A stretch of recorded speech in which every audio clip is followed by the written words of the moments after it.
Yeah, no, I mean, this is a tough one, but like if you want to get married one day, then you're going to want to probably have a family and you want to give those kids the gift of faith, right?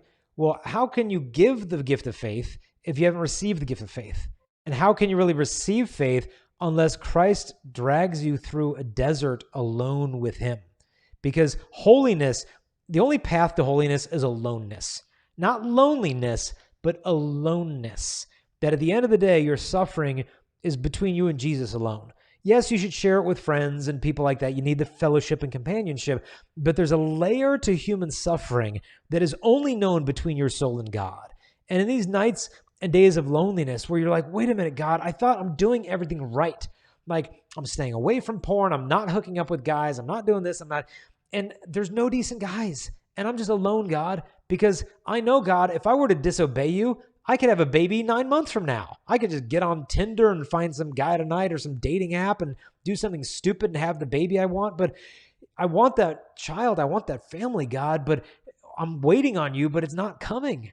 And sometimes God is speaking to us in that silence and of just trust me, just trust me.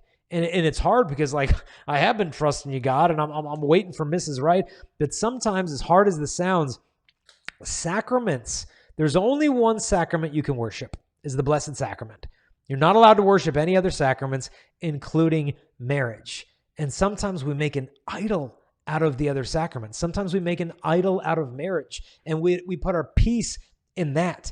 Once I get that, then I'll find joy. Then I'll find fulfillment. And there's a good, healthy longing for that. That's natural and good, but sometimes we take it too far to the extent that only when I get what I want am I going to have the peace that I desire. And we end up putting on the throne of our heart instead of God, we put our plans there. And when they don't happen in our timetable, then we begin to grasp. And then we try to make things happen on our timetable. But God cannot fill hands that are full. And so trust him, not only with your future or with your past, trust him with today, trust him with your hopes and your dreams, trust him with your wounds, and trust him even with your body.